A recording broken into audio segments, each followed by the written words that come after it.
जुहार जय माँ समलेई आपण समस्ते दिन थरे निश्चित भावे महामृत्युंजय मंत्र के जाप करुथुबे काणा आपण माने कहि पारबे तार अर्थ महामृत्युंजय मंत्र के किए रचना करथिले आउ जेन आमे माने नवरात्र करसु सेथिरे आमे दुर्गा सप्तशती पाठ करसु काणा कहि पारबे दुर्गा सप्तशती किए रचना करथिले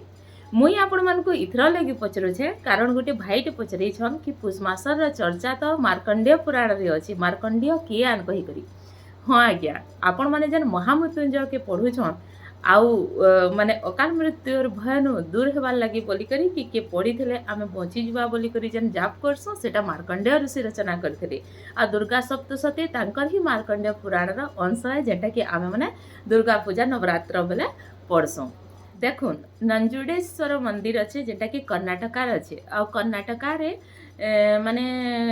कन्नड़ भाषा रे नंजुड अर्थ होचे विषाक्त माने नीलकंठ जेनटा आमर प्रभु माने विस्पान करथिले नीलकंठेश्वर मंदिर अच्छे जेनु कि परशुराम तांकर माँ के हत्या करी करी से जगह रे तांकर पाप धोइबार लागि जाइथिले महादेव पूजा करथिले जेनु टीपू सुल्तान रो जेतेबेले हाथी रो आखी ना दिसला से माने रॉयल हाथी थिला तांकर राज दरबार रो तो से तार हाथी के 48 दिन फेरी पाइथिले टीपू सुल्तान से जगह रे पूजा करी करी तो आपण मानकु मार्कंडेयंकर मंदिर बहुत जगह देखबार के मिलबा जनता कि देवभूमि हिमाचल रे भी अच्छे आ भी बहुत जगह रे माने तांकर मंदिर आपण माने देखबार के पाइबी कर्नाटक रो से जगह के दक्षिण काशी भी कहा जासी आ जेनु मणिकर्णिका घाट भी अच्छे जदि मुई ऊपर आपण मानकु विस्तृत भावे चर्चा करमी तो देखुन माने मृकंड ऋषि तांकर पत्नी सहित बहुत माने पुत्र सुख लगी जिते बेले कामना कले ना हैला जिते बेले शिवंकर आराधना कले आउ तांको गुटे पुत्र आशीर्वाद वरदान मिलला सेते बेले वरदान देला बेले प्रभु कहसन कि तुम्हें दीर्घायु आउ गुणहीन पुओ चाहछ कि गुणवान पुओ आउ अल्पायु चाहछ सेते बेले मृकंड ऋषि कहसन कि मते अल्पायु हो किंतु गुणवान पुओ दो तो सेते बेले मार्कंडेय जन्म हेसन मार्कंडेय जिते बेले तांकर गुरुकुल रा शिक्षा सारी करी ऐसन और पहुँचीसन सेते बेले से दुखमना होई करी बइस्थिसन मृकंड ऋषि सेते बेले मार्कंडेय पचरासन का हैला तो सबु कथा जिते बेले कहसन कि तू अल्पायु हो बोली सेते बेले मार्कंडेय ऋषि महामृत्युंजय जाप करसन आमे माने महामृत्युंजय के जाप कले आमे बहुत दिन जीमा अकाल मृत्यु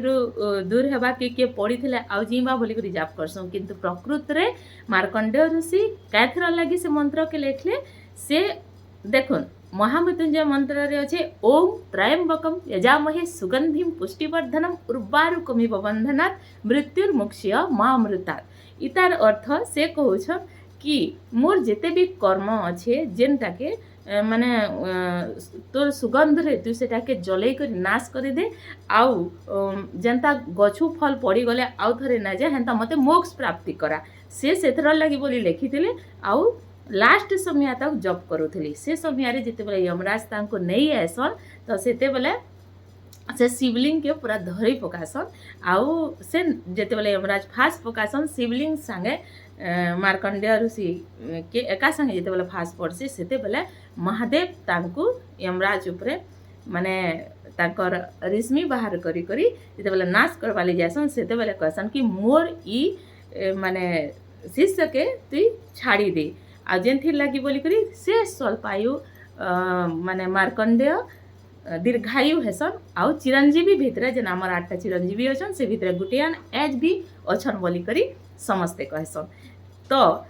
सेथर लगी बोली करी आमे माने भाबसु कि जेनता मार्कंडेय माने चिरंजीवी हेले आउ तांकर स्वल्पायु दीर्घायु हेला आ एज भी बचिछन हेंता आमे जदि महामृत्युंजय तांकर द्वारा लेखा हेलाटा जाप करमा बोले आमे निश्चित भावे आमर अकाल मृत्यु के दूर करमा बोली आमे माने जाप करसु तो आशा करूचे आपण मानकु किछिटा इन्फॉर्मेशन दे पारितमी रहूचे जुहार।